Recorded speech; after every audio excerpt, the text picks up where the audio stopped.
Welcome to a brand new deep dive, crafted especially for you, our listeners, from the Before AGI podcast. We know you're keen on getting straight into the tech and understanding what it means in the real world. Exactly. You want the core insights, fast but thorough.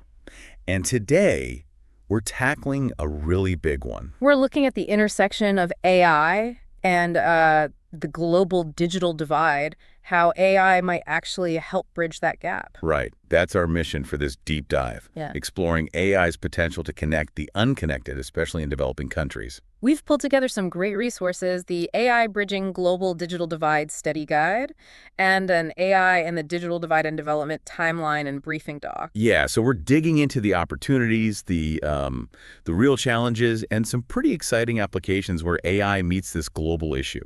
Okay, so first things first, let's make sure we're all on the same page about the digital divide itself, what it means now. Good point. It's changed over time, hasn't it? It really has. Initially, it was simpler, just the gap in access to basic stuff. Like whether you had a phone line or maybe a computer. Exactly. Telephones, TVs, computers, basic internet access. Did you have it or not? But it's way more complicated now. Oh, definitely. It's evolved into something much more multidimensional. It's not just if you can connect. It's how you connect. Precisely. The quality of that connection.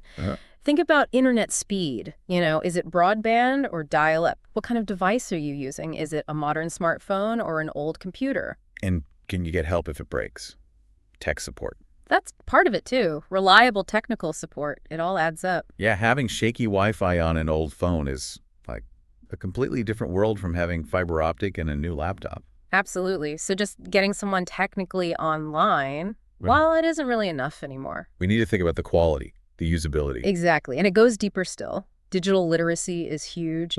Do people have the skills to actually use the technology effectively? Hey, can you navigate it? Yeah. Can you find what you need? And is there even relevant content? Content in local languages, content that actually relates to people's lives and cultures. So access, skills, and relevance. Okay. And the sources break it down even further. There's physical access, sure, but also financial. Can people afford the devices, the data plans? Makes sense. Then sociodemographic factors, education, income, age, all play a role. Cognitive access, the ability to understand and use the information you find. You mentioned design, too. Yeah, design access is the tech designed inclusively for people with disabilities, for instance. Then there's institutional access through schools, libraries, political access, government policies, and cultural access. Does it fit with local norms and languages? Wow. Okay, that's a lot more dimensions than just haves and have-nots. It really is.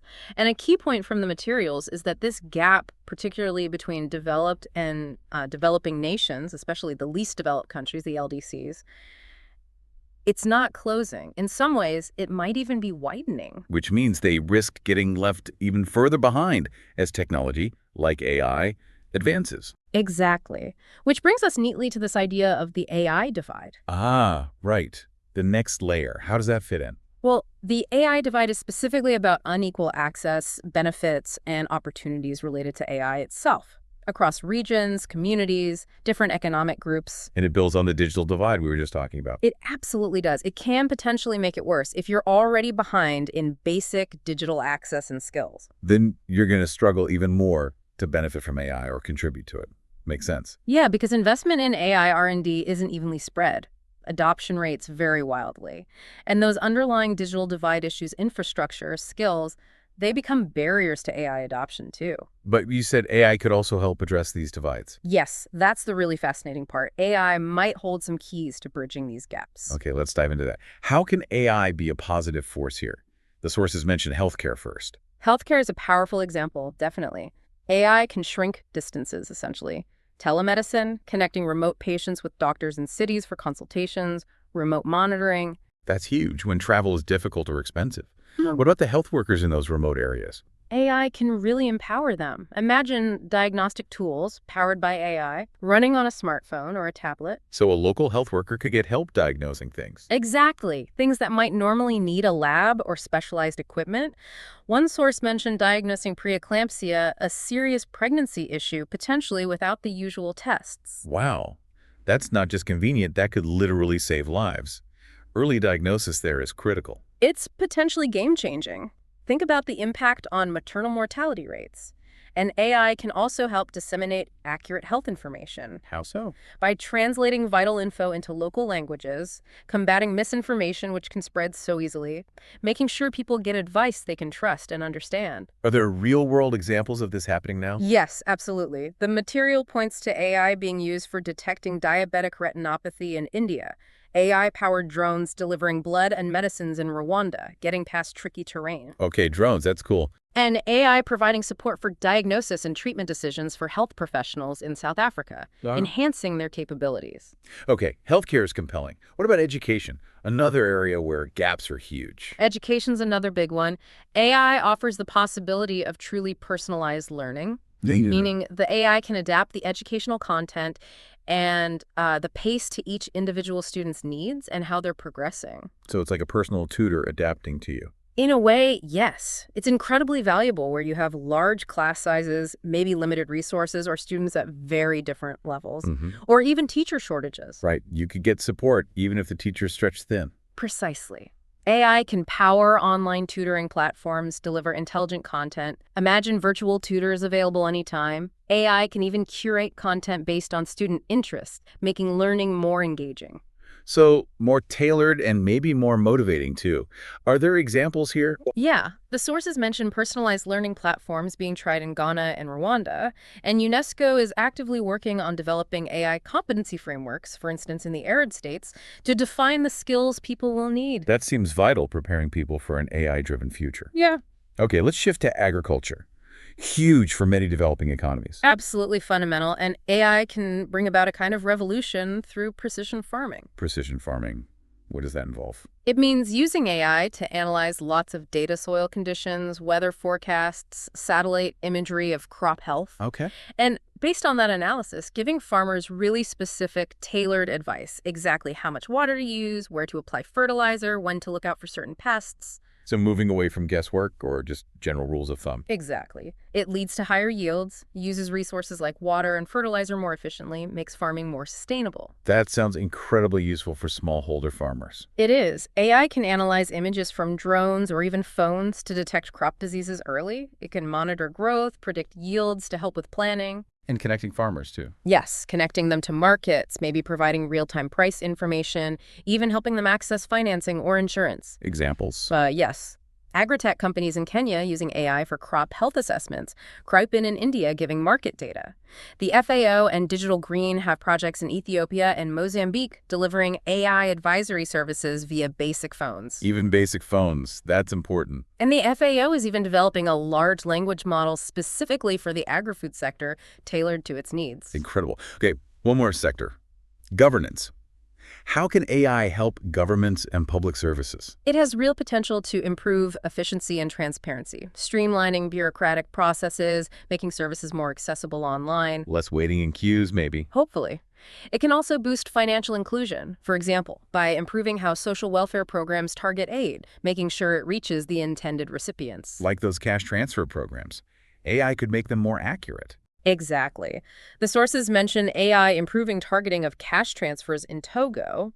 Also, AI for pro bono legal education in Uganda, government-backed personalized learning in India. It's about making services smarter and more effective. It's clear the potential applications are vast. But let's talk about the technology itself. Can AI help make digital access more, well, accessible and affordable? Yes, it seems it can play a role there too.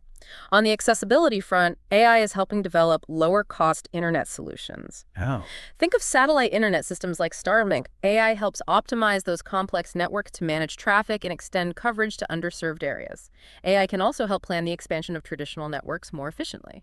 So AI is actually part of the solution for getting connected. In part, yes. And it's crucial for accessibility in another sense for people with disabilities. Yeah. AI powers advanced screen readers, speech-text tools, even real-time sign language translation is being worked on. That opens up the digital world significantly. Definitely. And AI-driven real-time translation breaks down language barriers, making online information usable for many more people. Okay, that's accessibility. What about affordability? Yeah. Tech can be expensive. Right.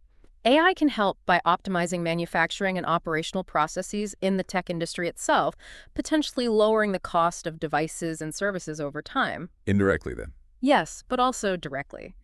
AI enables the creation of lower cost, maybe more focused AI solutions tailored for developing countries rather than just adopting expensive Western models. And open source, does that help? Hugely. The rise of open source AI models and tools lowers the financial barriers significantly, makes powerful technology available without massive licensing fees. And you mentioned optimizing networks for cost, too. Yes, optimizing telecommunications networks can lead to more efficient operations, which can translate into more affordable internet service plans for consumers.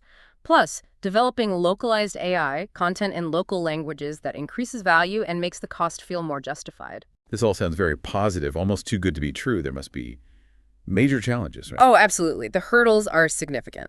First and foremost, infrastructure. The basics. The absolute basics. Limited high-speed internet access in many areas. Unreliable electricity supply. You can't run AI servers if the power keeps cutting out. Lack of advanced data centers locally. These are foundational. You need that solid base to build anything on top. Exactly. Broadband, reliable power, places to host the data and run the computations. Without them, deploying AI effectively is, well, really difficult. Okay, infrastructure is number one. What else? Skills. Big time. There's often a shortage of people trained in AI development, data science, even maintenance. The people to build and run this stuff. Right. Education systems need reform to include these skills. Then there's the issue of brain drain, skilled people leaving for opportunities elsewhere. And what about the general population? That's crucial too. General digital literacy is often low. People might be wary of new technology or just lack the basic skills to use it. So education about AI, not just in AI, is vital, like the AI and You initiative mentioned in the sources. Well, infrastructure, skills. Right. What's next? Ethical concerns must be huge. They are. Algorithmic bias is a major one. AI trained on biased data can perpetuate, even amplify, existing inequalities. Right. If the data reflects past discrimination, the AI learns it. Precisely. Then there are data privacy and security concerns, especially where regulations are weak or non-existent. How is sensitive data being collected, stored, used? That's a big worry. And jobs. People worried about AI taking jobs. Job displacement is a valid concern that needs careful management and planning, focusing on reskilling and new opportunities. And transparency, some AI models are like black boxes, making it hard to understand why they make certain decisions. Okay, ethics is massive. Any other big challenge? Resource limitations and investment gaps. AI R&D is still heavily concentrated in high-income countries. So developing countries struggle to invest enough to build their own AI capabilities. Exactly. There's a huge tech investment gap, limiting homegrown innovation. And finally, related to ethics, is the need for robust data governance frameworks. Clear rules for managing data responsibly. It's a daunting list of challenges. Yeah. But are there innovative solutions emerging? You mentioned some examples earlier. Yes, definitely. The sources highlight things like mesh networks. How do they help? Well, like the Lace Intelligent Mesh Network example, it can provide reliable internet in places without mobile coverage. The nodes are AI-driven. They can even work offline for accessing things like learning materials. Really clever. That bypasses some of the big infrastructure hurdles. What about education solutions? We're seeing personalized learning platforms designed specifically for local context, not just generic ones. Adaptable AI curricula, offline resources for when connectivity is poor, and importantly, training for teachers on how to use these tools effectively. So context-specific solutions and partnerships, are they helping? Public-private partnerships, PPPs, seem crucial, combining government backing and policy with private sector innovation and investment. Makes sense, pooling resources. Yeah. The World Bank encourages a market-driven approach to get private companies involved in building data infrastructure. Rwanda and China are mentioned as places where PPPs are making headway in the tech space. It really feels like everyone needs to be involved. Yeah. The sources talked about different stakeholders. Absolutely essential. Governments have a huge role setting national AI strategies, investing in that core infrastructure, creating data protection laws, promoting open data, using AI in public services themselves. Okay, that's government. What about NGOs? NGOs are often on the front lines. They can leverage AI for their work in health, education, disaster response. They can use AI for analyzing data to target aid better, develop specific tools, maybe partner with tech companies. And the big international bodies, UN, World Bank. They play a critical role in setting standards and ethical guidelines, facilitating knowledge sharing between countries, funding research, providing technical assistance and capacity building, especially for developing nations, and promoting international cooperation on AI governance. That's vital. Because AI doesn't really respect borders. Not at all. And finally, the private sector. The tech companies. Tech companies, telecom providers, investors, they develop and deploy the actual AI solutions. They invest in R&D, they participate in those PPPs, they provide the cloud infrastructure, and ideally, they need to operate ethically and responsibly. It's a whole ecosystem. Looking ahead now, what future AI trends seem particularly relevant for development? Several look promising. Generative AI, the kind that creates text, images, code, could be huge for creating educational materials cost-effectively, or even aiding local manufacturing. Content creation on a budget, essentially. Multimodal AI. AI that understands different types of data, like images and voice together, that could lead to much more intuitive interfaces, making tech more accessible. Easier for people who aren't tech experts to use. Exactly, which links to AI democratization, more user-friendly platforms and tools allowing non-experts to build and use AI solutions, empowering local innovation. Interesting. You also mentioned SLMs. Small language models. These are more efficient AI models that can run on less powerful devices, even offline sometimes. So they don't need a supercomputer or constant internet. Right. That means greater technological autonomy, localized AI that works in areas with poor connectivity. Think running diagnostic tools directly on a health worker's tablet, offline. That could be really significant. And just the general trend. AI becoming more affordable, more open source tools becoming available, all this lowers the barrier to entry. This has been really insightful, mapping out both the incredible potential and the very real hurdles. If we had to boil it down, what are the main takeaways for our listeners? I think the key thing is that AI genuinely does offer immense potential to help bridge the digital divide, tackling critical challenges in health, education, agriculture, you name it. But realizing that potential isn't automatic. It requires deliberate, collaborative effort to address those big challenges: infrastructure, skills, ethics, investment. It needs everyone working together responsibly. And it really highlights how interconnected these divides are, doesn't it? The digital divide and the AI divide. Absolutely. They feed into each other. Improving basic digital access creates the foundation for AI benefits to be shared more widely.